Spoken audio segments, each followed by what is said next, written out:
कंवारी ननद। अंजलि की उम्र लगभग 30 साल हो चुकी थी। वो एक स्कूल में टीचर की जॉब करती थी। अंजलि के घर में उसकी माँ के अलावा उसका छोटा भाई और भाभी भी रहा करते थे। 30 साल की उम्र होने के बाद भी अंजलि की अब तक शादी नहीं हुई थी। इस बात को लेकर अंजलि की माँ रुक्मिणी देवी काफी परेशान रहा करती थी। माँ, मैं स्कूल जा रही हूँ, जरा मेरा टिफिन तो दे दीजिए।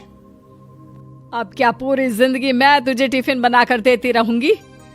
अरे कुछ सोचा भी अपने बारे में या बस ऐसे ही? क्या माँ, सुबह सुबह फिर वही बातें लेकर बैठ गई। माँ गलत क्या कह रही है अंजलि दीदी, इतनी उम्र हो चुकी है आपकी, माँ कब तक आपकी सेवा करती रहेंगी? भाभी, मैंने माँ को कब कहा कि मेरी सेवा करो?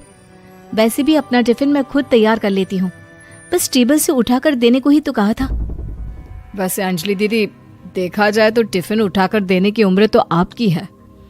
आपका अपना घर परिवार बच्चे होते तो ये जिम्मेदारी आज आप पूरी कर रही होती।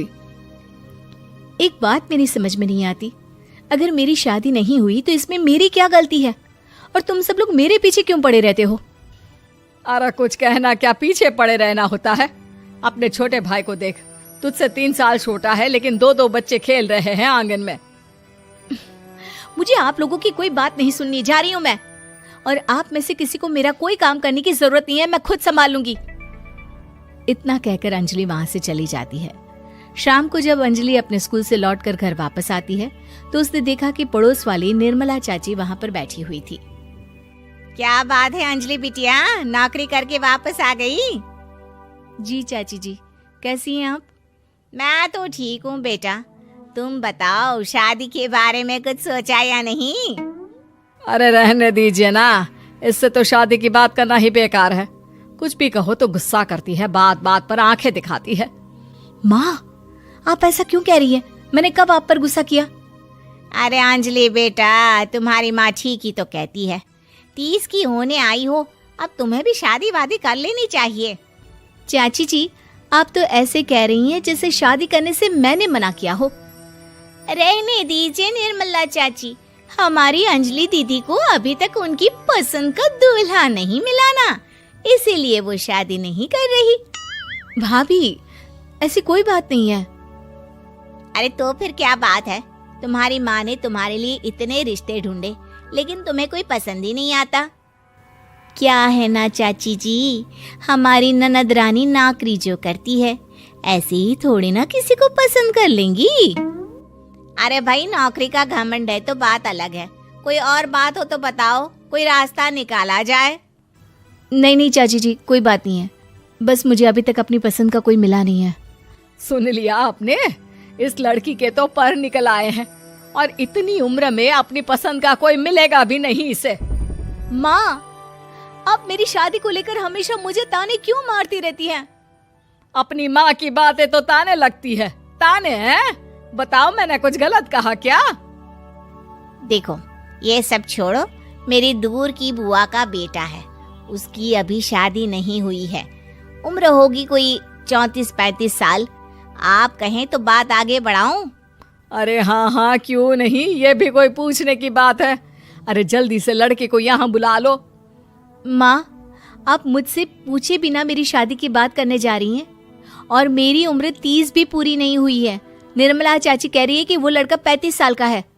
अंजलि दीदी, आपको क्या लगता है इस उम्र में कोई फिल्म का हीरो आएगा आपके लिए? देखिए, अब पसंद और नापसंद की बात तो रहने दीजिए, पसंद करने की उम्र तो आपकी निकल चुकी। अब तो जो भी मिले उसी से शादी कर लीजिए, इसी में भलाई है। तेरी भाभी बिल्कुल ठीक कह रही है। अब जैसा रिश्ता मिले उसके लिए हाँ कर देना, ताकि हम भी गंगा नहाए। ठीक है, चलिए मैं उस लड़के को कहती हूँ, वो कल ही अंजलि को देखने आ जाएगा। अगले दिन निर्मला चाची के दूर का रिश्तेदार अंजलि को देखने उसके घर आता है। उसका नाम था अजय। अंजलि जी, तो आप नौकरी करती हैं, वो भी स्कूल में? जी हाँ, मैं स्कूल में टीचर हूँ। हमारी बेटी बहुत होशियार है। अरे पढ़ने लिखने में इतनी होशियार है, इसीलिए तो इसकी नौकरी लगी है स्कूल में। हाँ हाँ ठीक है आंटी जी, जरा मुझे भी तो बात करने दीजिए आपकी बेटी से। जी पूछिए ना, क्या पूछना चाहते हैं? अंजलि मैडम, ये तो बताइए कि आपने अभी तक शादी क्यों नहीं की? बस ऐसे ही, कहीं कोई रिश्ता पसंद नहीं आया इसलिए। लेकिन क्या मैं आपसे पूछ सकती हूँ कि आपने शादी क्यों नहीं की? अंजलि, क्या कर रही हो तुम? लड़कियों को इस तरह की बातें नहीं शोभा देती। रहने दीजिए आंटी जी, आपकी बेटी काफ़ी पढ़ी लिखी है, मैं उनके सवाल का जवाब दे ही देता हूँ। वो क्या है ना, मुझे भी अभी तक अपनी पसंद की कोई लड़की नहीं मिली। अच्छा, कोई बात नहीं। वैसे आपकी तनख्वाह कितनी है? कितना कमा लेती है महीने का? जी यही कोई 25,000 महीने। बस 25,000? इतने से क्या होता है? इतने से तो आजकल घर भी नहीं चलता। आपके कहने का क्या मतलब है?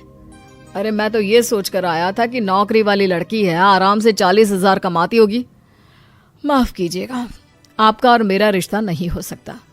जी कोई बात नहीं, मुझे भी आपके साथ शादी करने में कोई इंटरेस्ट नहीं है। अंजलि, किस तरह की बात कर रही हो? घर आए रिश्ते को ठुकरा रही हो तुम। दीदी, अब इस उम्र में आपको इतनी अकड़ नहीं दिखानी चाहिए। अच्छा खासा रिश्ता हाथ से निकल गया, कहीं ऐसा ना हो कि जिंदगी भर कुंवारी ही रह जाओ आप। कुछ दिन और ऐसे ही निकल जाते हैं और अंजलि की शादी कभी नहीं होती।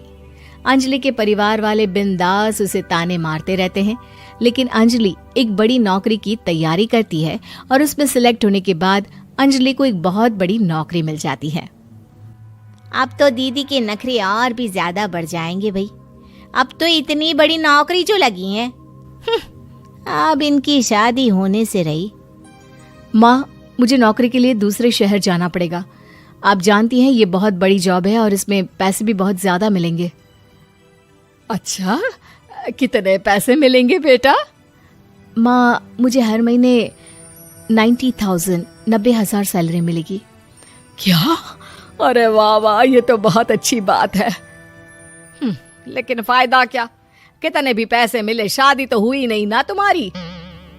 अंजलि नौकरी करने के लिए दूसरे शहर में चली जाती है और जब कुछ महीनों के बाद वो वापस घर आती है तो उसे अपने पति के साथ देखकर उसके घर वाले हैरान रह जाते हैं।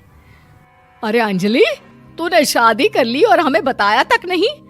और दामाद जी करते क्या हैं? इतनी बड़ी कार है उनकी। माँ, मैं आपको सब कुछ बताना चाहती थी, लेकिन आप सबके ताने सुनकर बहुत दुखी हो गई थी और इसलिए मैंने अपनी पसंद से शादी कर ली। मेरे पति मेरे साथ ही ऑफिस में नौकरी करते हैं और बहुत बड़े अफसर हैं। और एक बात बताऊं माँ, आज मैं बहुत खुश हूँ।